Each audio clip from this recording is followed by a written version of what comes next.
Hello students, मैंने BSc part third year में last lecture में बात करी थी कार्बोहाइड्रेट्स के बारे में। कार्बोहाइड्रेट्स के हमने क्लासिफिकेशन के बारे में पढ़ा था और अब हम बात करेंगे सबसे पहले मोनोसैकेराइड्स के बारे में। मोनोसैकेराइड्स में सबसे पहले हम पढ़ेंगे ग्लूकोज के बारे में। हम पढ़ेंगे डी ग्लूकोज के बारे में। डी ग्लूकोज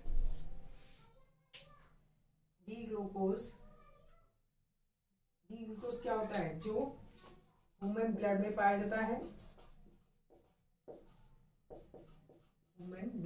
जाता है, जिसकी निश्चित मात्रा होती है, उससे अधिक होने पर ये मधुमेह के रोगी के रूप में बदल जाता है। इसकी एक लिमिट होती है 65 से 1110 मिलीग्राम पर 100 ml पाया जाता है। इससे अधिक होने पर ये डायबिटीज करता है। ये ग्लूकोज सबसे प्रमुख मोनोसैकेराइड है। इसे डेक्सट्रोज भी कहा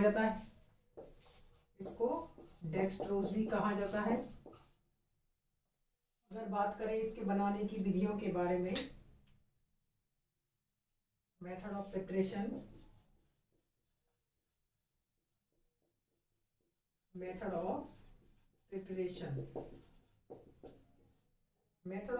में सबसे पहले हम इसको बनाएंगे सुक्रोज से। सबसे पहला है सुक्रोज से हम पहले भी अभिक्रिया इसकी बता चुके हैं। सुक्रोज से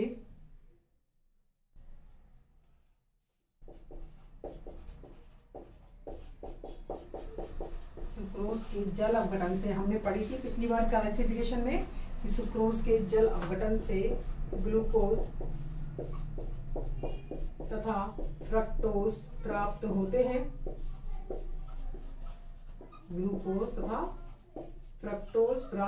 हैं। जो कि दोनों बराबर मात्रा में होते हैं। दोनों क्या होते हैं? बराबर मात्रा में। लेकिन फ्रक्टोज ग्लूकोज से अधिक घुलनशील है। वापस से सुन लो, ये दोनों सुक्रोज से ये दोनों बराबर मात्रा में प्राप्त होते हैं, लेकिन विलयशीलता फ्रक्टोज की ग्लूकोज से ज्यादा होने के कारण इसको सुखाने पर हमें सॉलिड क्रिस्टल प्राप्त होते हैं, जो कि ग्लूकोज होता है। हमें ग्लूकोज प्राप्त होता है। दूसरा है स्टार्च से। दूसरी अभिक्रिया है स्टार्च से।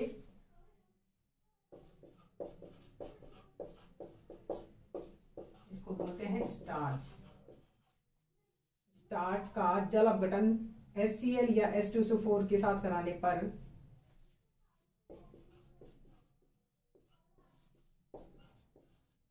इनको हम HCl या H2SO4 ले सकते हैं। कराने पर हमें ग्लूकोज के N मोल प्राप्त होते हैं। स्टार्च से N मोल ऑफ ग्लूकोज प्राप्त होते हैं। ये हमने बात करी है इसके बनाने की विधियों के बारे में। अगर अब इसको हम बात करेंगे भौतिक गुण के बारे में, तो भौतिक गुणों पे भौतिक गुणों में सबसे पहले इसका मॉलिक्यूलर फॉर्मूला क्या होता है? C6H12O6।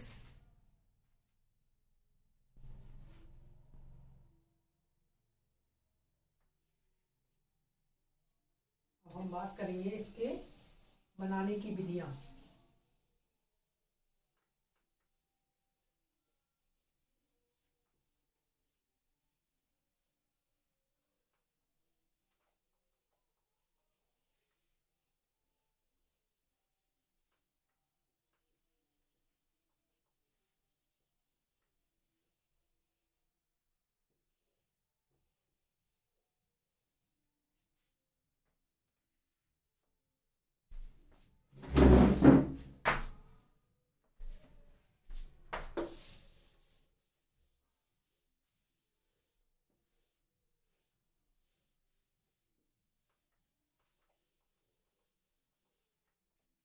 नेक्स्ट हम बात करेंगे इसको बनाने की विधियां।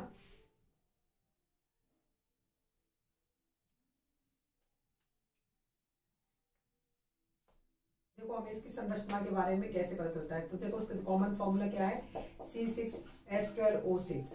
क्या फॉर्मूला है इसका? C6H12O6। हमें कैसे पता चलेगा कि ये 6 कार्बन की श्रृंखला है? तो इसके लिए हम इसकी पहली अभिक्रिया पढ़ेंगे। पहली अभिक्रिया है इसकी C6H12O6 का हम क्या कराते हैं, लिथियम एल्युमिनियम हाइड्राइड की उपस्थिति में अपचयन कराते हैं, या सोडियम बोरोहाइड्रेट भी ले सकते हो,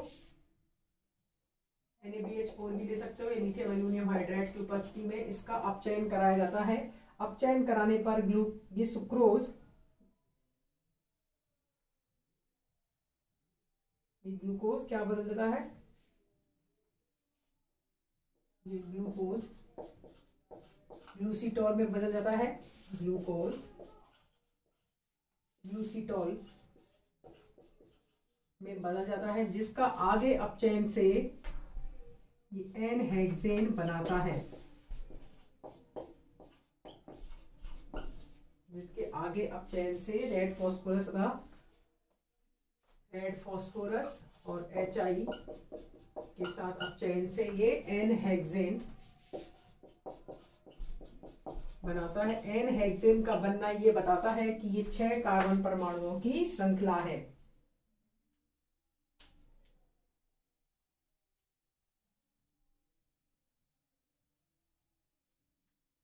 देखो, सबसे पहली अभिक्रिया हमने पढ़ी है, अगर इसका अपचयन, इसको सार्बिटॉल भी बोलते हैं, ग्लूकोज की अभिक्रिया या ग्लूकोज का अपचयन अगर NaBH4 की उपस्थिति में अपचयन कराया जाता है तो ये ग्लूसीटॉल बनाता है। ग्लूसीटॉल का आगे रेड फॉस्फोरस प्लस HI से के साथ अपचयन कराने पर ये एन-हेक्सेन बनाता है। अब एन-हेक्सेन का बनना बताता है कितने हेक्सेन, मतलब 6। एन-हेक्सेन का बनना ये बताता है कि ग्लूकोज 6 कार्बन परमाणुओं की श्रृंखला है। तो सबसे पहली अभिक्रिया हमें क्या बता रही है कि ग्लूकोज में 6 कार्बन परमाणु है। वो कैसे हैं तो उसका हमने ये जजमेंट करके देख लिया। दूसरा हम इसमें लिखेंगे, इसमें COOH ग्रुप नहीं होता है, तो COOH ग्रुप की अनुपस्थिति का पता हम कैसे करते हैं कि अनुपस्थिति का पता लगाना। तो COOH ग्रुप की अनुपस्थिति का पता हम कैसे लगाएंगे, तो ग्लूकोज जल में आसानी से घुल जाता है और इसका जलीय विलयन उदासीन होता है। क्या बोल रहे हैं, ग्लूकोज पानी में घुल जाता है, ठीक है, dissolve in glucose, dissolve in water, dissolve in water, ठीक है। और इसका जलीय विलयन, aqueous solution of glucose is neutral.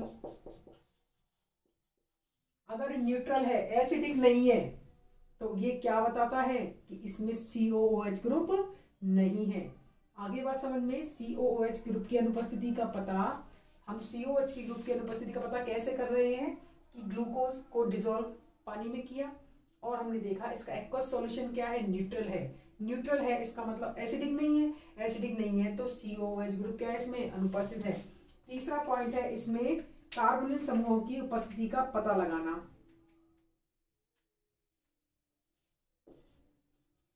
Carbonyl groups की उपस्थिति का पता लगाना, तो वो कैसे लगता है, हम अभिक्रिया कराएंगे इनकी कार्बोनिल कंपाउंड्स वाली, मतलब HCN से अभिक्रिया कराएं अगर,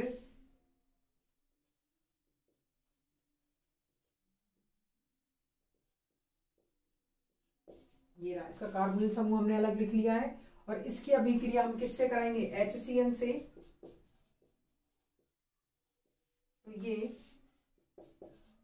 हमने देखा ये आसानी से साइनोहाइड्रीन बनाता है। साइनोहाइड्रीन का बनना क्या बताता है कि ग्लूकोज में CO समूह होता है। इसका मतलब ग्लूकोज HCN के साथ, ग्लूकोज HCN के साथ अभिक्रिया करके क्या बनाता है, साइनोहाइड्रीन बनाता है, जिससे हमें पता लगता है कि ग्लूकोज में कार्बोनिल समूह होता है। इसमें दूसरी उसकी अभिक्रिया है NH2OH के साथ अभिक्रिया। NH2OH के हाइड्रोक्सिल एमीन के साथ ग्लूकोज ऑक्सिन बनाता है।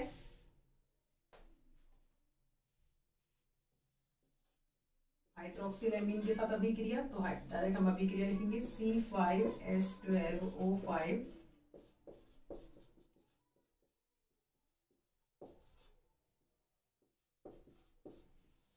हाइड्रोक्सिल एमीन के साथ अभिक्रिया करके ये ग्लूकोज ऑक्सिन बनाता है।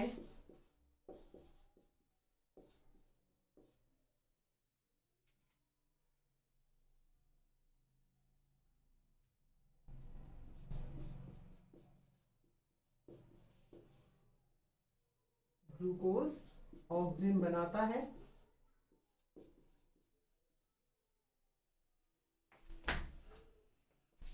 ये ग्लूकोज ऑक्सिन बनाता है। ये अभिक्रिया क्या बताती हैं कि इसमें कार्बोनिल समूह है। अब इसमें CHO समूह है, ये हम कैसे पता करेंगे?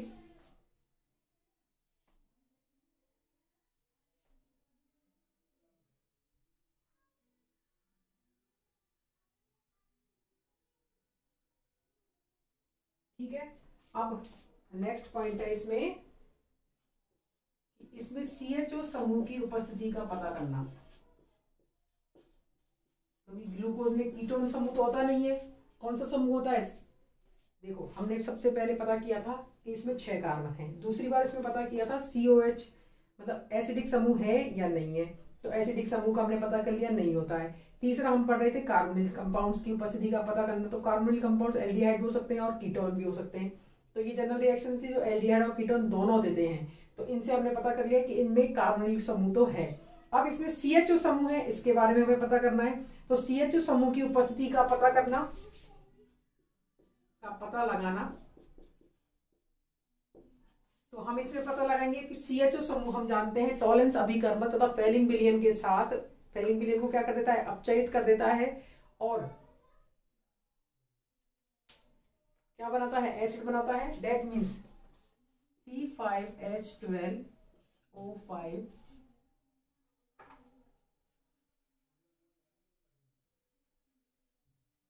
इसमें CHO लिख रहे हैं तो CHO। ठीक है,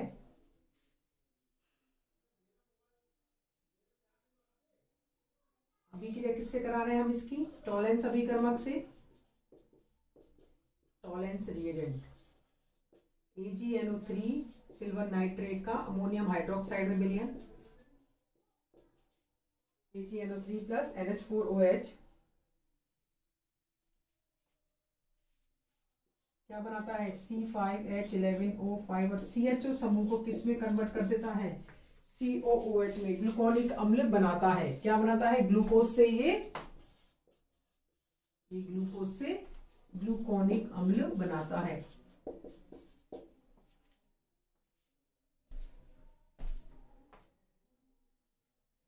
ग्लूकोज से क्या बना रहा है? ये ग्लूकोनिक विलयन। अगर बात करें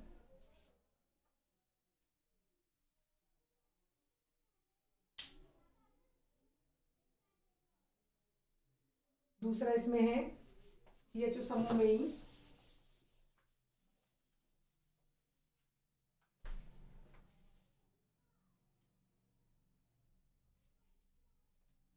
देखो, इसमें रजत दर्पण देता है Ag लिख लेना, क्योंकि ये इससे मिलके Ag2O बनाता है।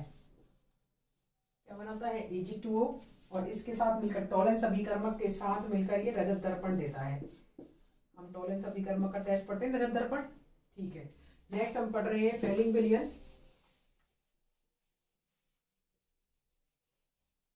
तो ग्लूकोज फेलिंग विलयन को भी अपचयित कर देता है।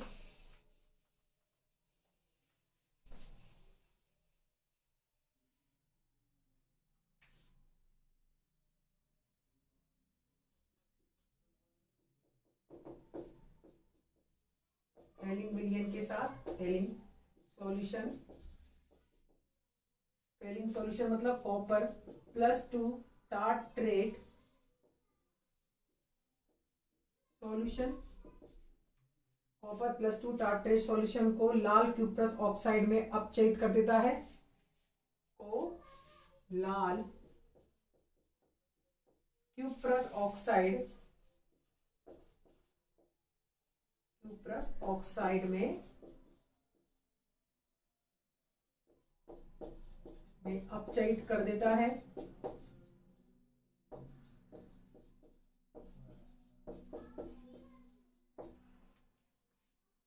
लाल क्यूप्रस ऑक्साइड में अपचयित कर देता है।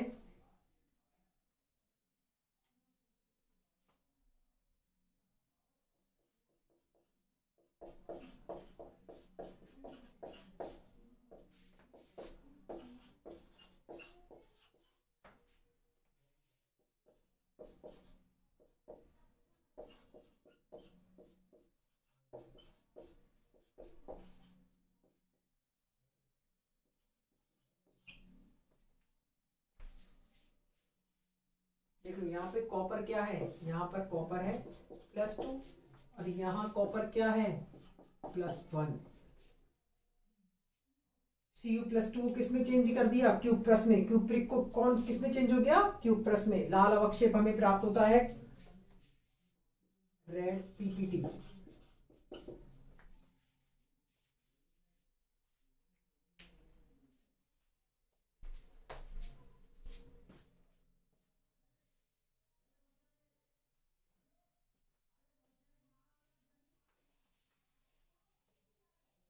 नेक्स्ट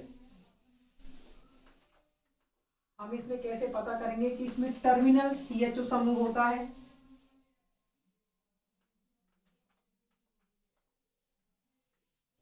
टर्मिनल CHO समूह की उपस्थिति का पता करना। ये ब्रोमीन वाटर के साथ अभिक्रिया करके ग्लूकोनिक अम्ल बनाता है।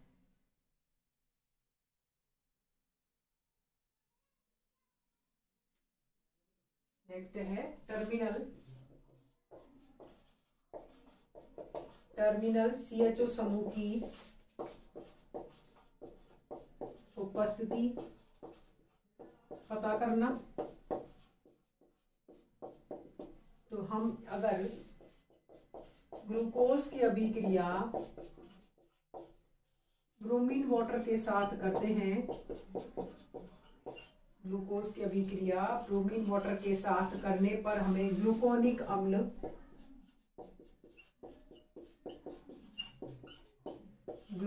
अम्ल प्राप्त होता है, जो कि CHO समूह का टर्मिनल होना बताता है। ग्लूकोनिक अम्ल का वापस से रेड फास्फोरस प्लस HI के साथ अपचयन कराने पर N-हेक्सेन प्राप्त होता है। क्या बोल रहे हैं हम, ग्लूकोनिक एसिड का हमने अभिक्रिया पहले पढ़ चुके हैं, रेड फास्फोरस प्लस HI से कराने पर, देखो रेड फास्फोरस प्लस HI ले रहे हैं, अगर टर्मिनल पे CHO समूह, देखो बीच में अभिक्रिया नहीं करते हैं तो ये कार्बन कार्बन बंध विखंडन हो जाता है इससे।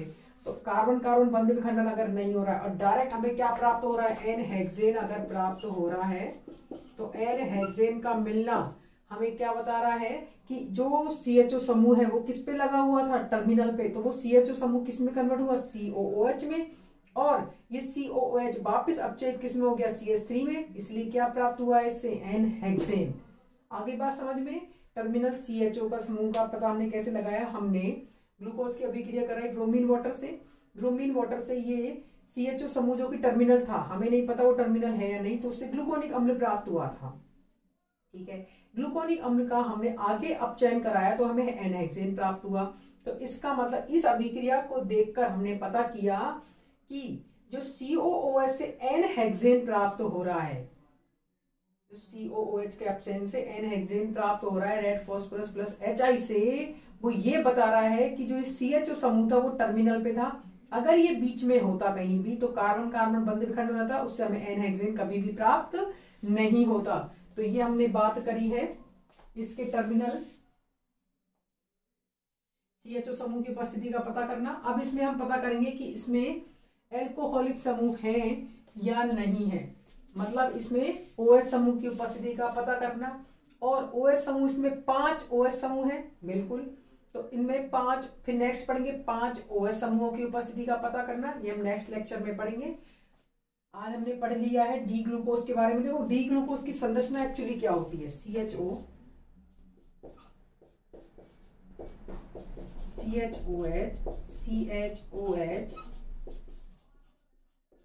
डी ग्लूकोज पढ़ रहे हैं